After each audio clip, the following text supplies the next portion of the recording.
Alright, what's happening, y'all? It's your boy One Picture Rico, still going strong. Just wanted to talk about and explain all of the rookie classes jersey numbers, including undrafted free agents. Because some of the numbers have some true meanings behind whether or not they'll make the team. Like, honestly, you can kind of tell by the number they were given. How they'll be used, like what sort of role they'll have on the team and all of that type of stuff. So, I just wanted to give y'all an in-depth look to these jersey numbers that the Redskins have recently handed out. A nice little peek into the future and what we should see in training camp, if we have one. Let's get it.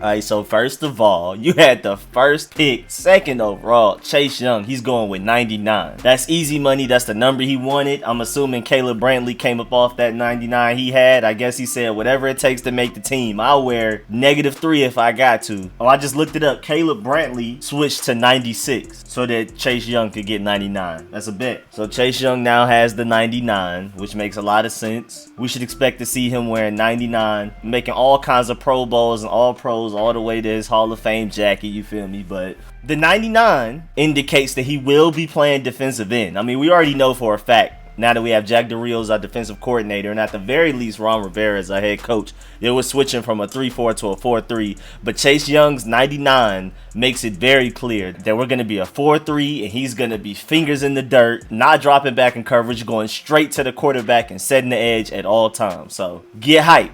Chase Young will be used for the things that he's best at. Now, he's actually pretty good in coverage, so I wouldn't mind if we mix it up very rarely, maybe once or twice every game to throw the other team off, maybe even less often than that. Just throw him into coverage and he might get an interception just because teams won't expect it at all, especially since they won't expect him to be that good at it. But at the end of the day, send him forward. Let him go get the ball carrier in the backfield, and that's it. Your problems are solved. The job is done. Moving on. Our second pick of the draft in the 3rd round, Antonio Gibson, running back, wide receiver. He'll wear number 24, which at first sounded like a cornerback number. I was like, wait, he's that versatile? We may throw him in at DB sometimes? That man's a running back, wide receiver, cornerback, and safety. That's what we talking about. But that is a running back number. Marshawn Lynch wore that number, so that makes a lot of sense. But that 24 does indicate that he will play running back more than receiver. Now, we will throw him out in the slot, maybe out wide sometimes. He will basically be a Christian McCaffrey clone, usage-wise. Can't necessarily say he'll do it production-wise or talent-wise, but the potential is there.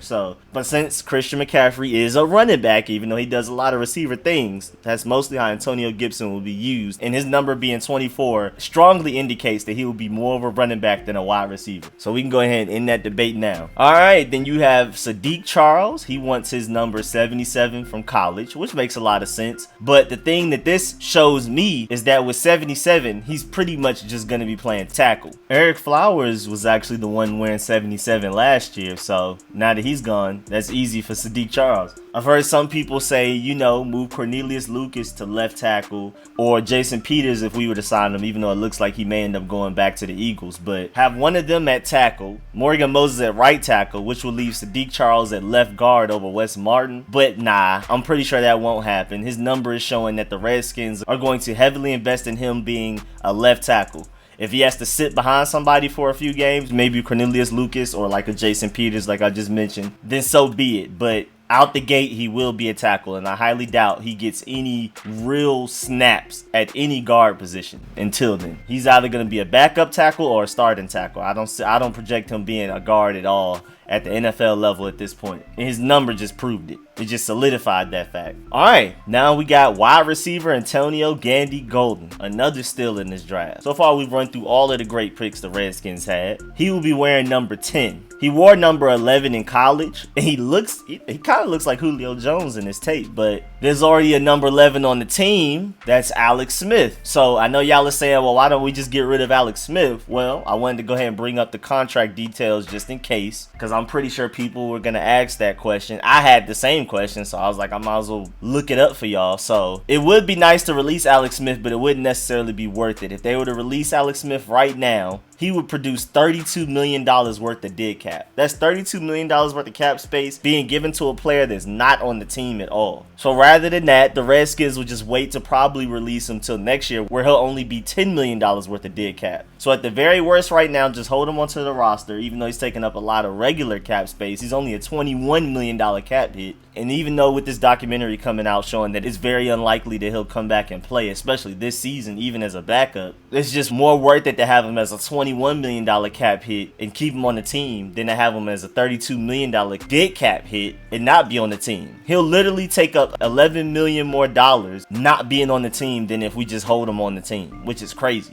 Versus next year, if we release him, he'll be a $10 million cap hit versus being a $24 million cap hit, which saves us $14 million. But this year, it will actually take away $11 million just to release him. So basically, it looks like Antonio Gandy Golden might as well just get comfortable in that number 10 uniform that he has right now. At least till 2021 if he wants to change back to number 11. He probably will, because if I was somebody coming out of college, at any point in my career, even if I'm 7 years in, I still might want to go back and get my favorite number that I had in college, and I'm assuming for him probably high school. But we'll see though, he'll probably just end up keeping the 10 if he just learns to love it, especially with everybody buying jerseys and loving them, because I'm expecting big things out of him. But I like that number 10 jersey. I'm rocking with it. Number 10 or 11, either one, I'm cool with it. That's a really nice wide receiver number, and I don't know what type of person he is personality wise, but him being number 10 rather than number 11 saves him from getting Julio Jones comparisons throughout his career. Me personally, I would love to wear number 11 and be constantly compared to him. That way I have something to strive for and to pass through.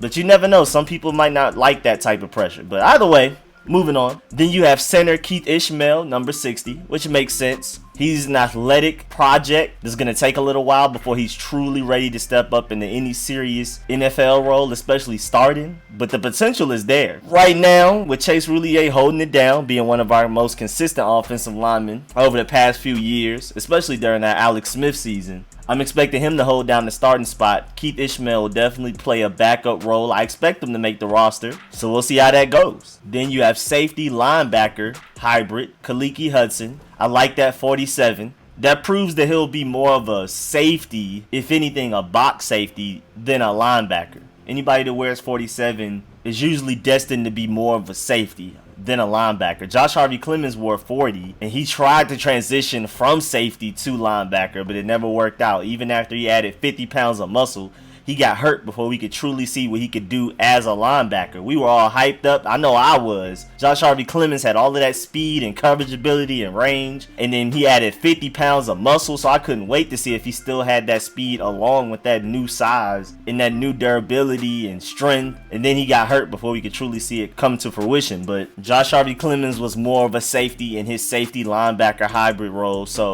and he was number 40, so Khaliki Hudson being 47 probably means the same thing. He's more of a safety than a linebacker, but he could possibly play both, especially if he adds more weight. And hopefully Khaliki Hudson could be the diet Jeremy Chin, and Jeremy Chin was like the diet Isaiah Simmons. So we'll see what we get out of him. Then you have cornerback safety Cameron Curl, number 31. And with that 31, I'm assuming he'll compete more to make the roster as a safety. He can play both safety and corner, but 31 is more of a safety number. And the cornerback group is really deep already. But with him being versatile, that increases his chances of making the roster, whether as a corner or a safety, but we'll see. But 31 is definitely more of a safety number, so we'll see. Can't guarantee that he'll be more of a safety role just off that 31 though, especially with him being so far down on the 53-man roster so far. And then you have edge James Smith-Williams. He's wearing 72, which is a very odd number for an edge rusher, which just basically means I think they just handed him a number and they're going to see if he can prove himself worthy to actually make the 53-man roster.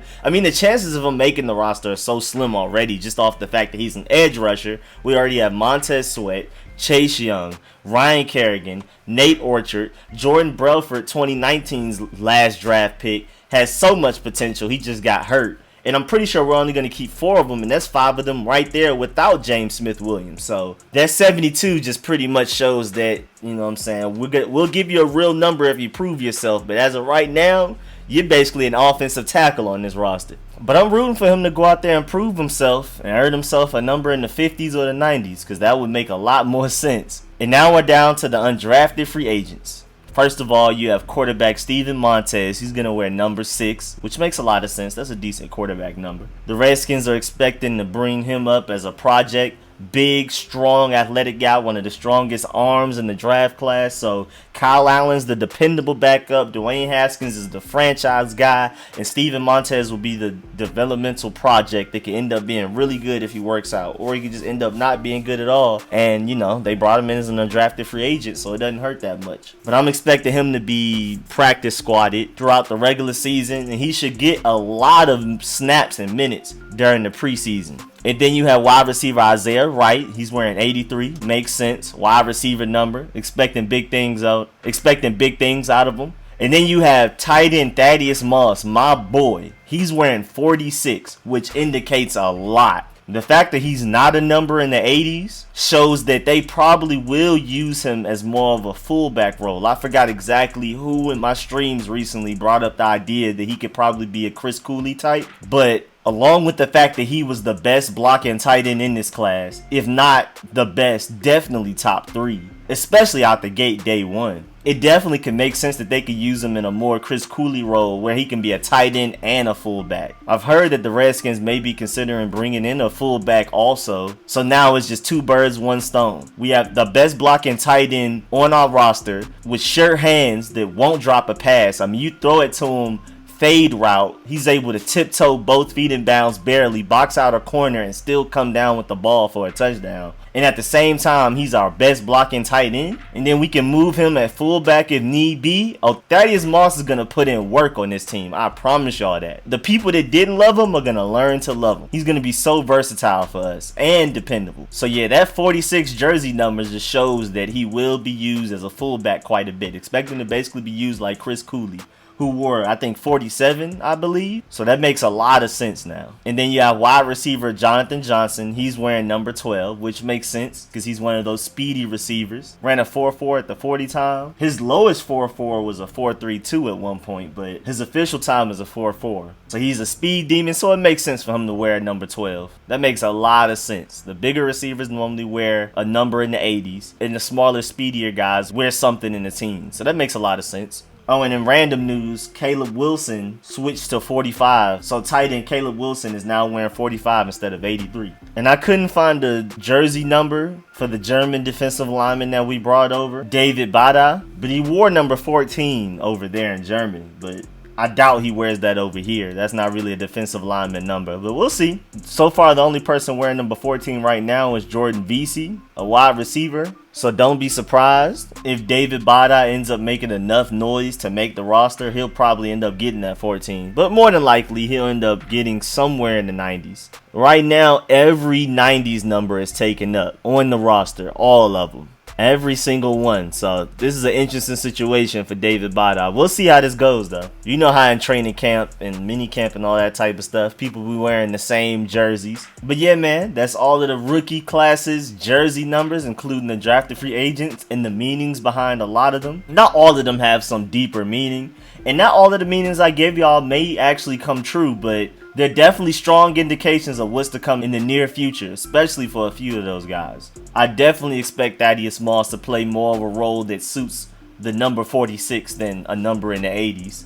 I definitely see Antonio Gibson playing more of a running back role than a wide receiver like his number indicates, and just things like that. But I appreciate the support. I'm about to start spamming y'all with videos. My eyes feeling a little bit better, so you know what I'm saying, I'm about to be ready to live stream and show my face, but I'll just probably have shades on for a while. But you know what I'm saying, I want to do a 5K congratulations celebration live stream, like 2 hours. I'm also gonna start my podcast. My boy Shay and I just gonna basically pick up where we left off back when we were in New York together doing a radio show type thing. It's gonna be something very similar to that. So I'm coming with the live streams, I'm coming with the podcast that we're probably gonna do weekly or bi-weekly, and then I'm also still working on this draft grade and review. I just want to make sure I get all of the film study down, because I don't want to just go off of other people's opinions and look up notes and information on all of these guys. I want to actually sit down and look at all the film on all of these guys, including the undrafted free agents. So basically, subscribe for more content for everything that I'm talking about. Please like the video if you like this video, if you learned anything. And again, I appreciate the support. I'll catch y'all later. I'm out.